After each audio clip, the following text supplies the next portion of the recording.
नमस्कार दोस्तों, स्वागत है आप सभी का एक बार फिर से हमारे इस चैनल एस्ट्रो सच पर। दोस्तों, हमारे घर का सबसे महत्वपूर्ण अंग होता है, यानी हमारे पूरे घर में जो हमारा सबसे महत्वपूर्ण और पवित्र कमरा होता है वह होता है हमारा रसोई घर, यानी कि जिस कमरे में हम खाना बनाते हैं वह हमारे घर का सबसे महत्वपूर्ण होता है।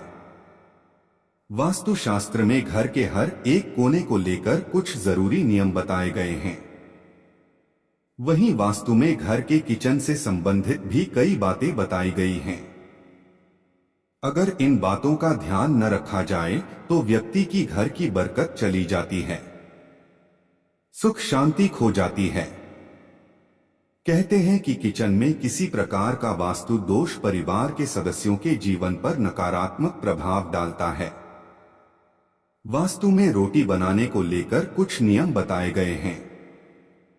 परिवार के छोटे हो जाने से आजकल जिनका रोटियां बनाई जाने लगी हैं, हालांकि धन और सेहत के हिसाब से काफी हद तक सही भी है, लेकिन वास्तुशास्त्र में ऐसा करना गलत माना गया है।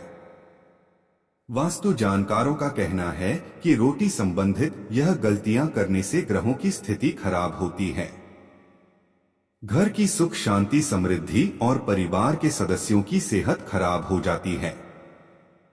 ऐसे में इन वास्तु नियमों का ख्याल रखना बेहद जरूरी है। ऐसे में आज हम आपको कुछ ऐसी ही गलती के बारे में बताने जा रहे हैं जिसे रोटी बनाते समय भूल कर भी नहीं करना चाहिए, वरना अन्य की देवी अन्नपूर्णा नाराज हो जाती है, जिससे घर में दरिद्रता आने लगती है, घर की सुख शांति खो जाती है, घर में आर्थिक तंगी बढ़ने लगती है।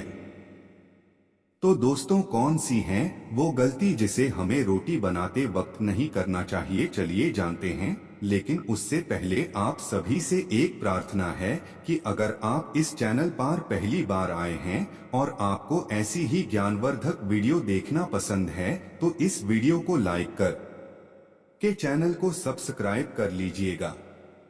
दोस्तों, आमिर हो या गरीब के चयन तो हम सभी के घर में होता है, और रोटी भी हम सभी के घर में बनाई जाती है, जिसे हम चपाती के नाम से भी जानते हैं। लेकिन कुछ लोग जाने अनजाने में रोटी बनाते वक्त कुछ ऐसी गलती कर बैठते हैं जिससे उन्हें भारी नुकसान झेलना पड़ता है।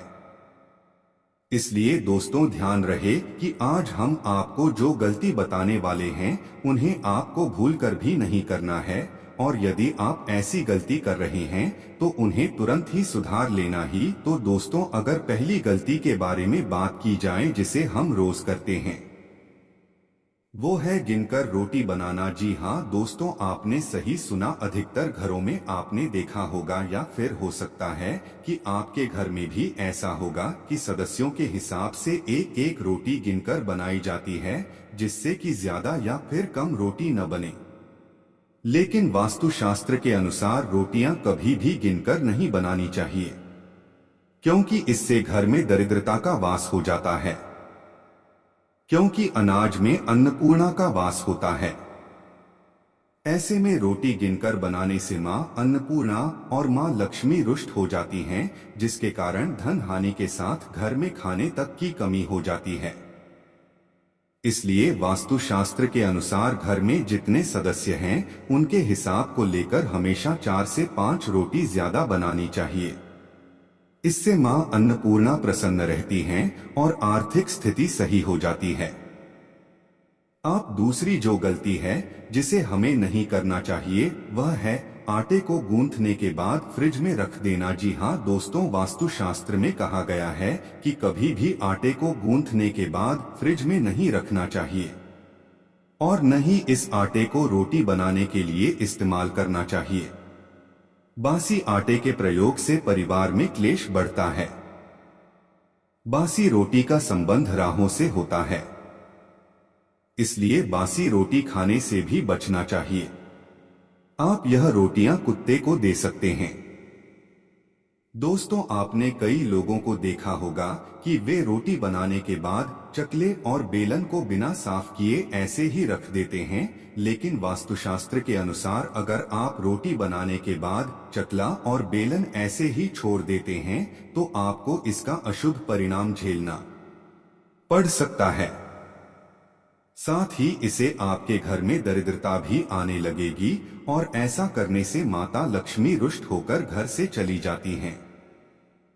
दोस्तों, आप आखिरी बात के बारे में बात की जाए तो दोस्तों, यह कोई गलती नहीं है, लेकिन हिंदू धर्म में इसका एक विशेष महत्व है, इसलिए हमें ऐसा करना चाहिए।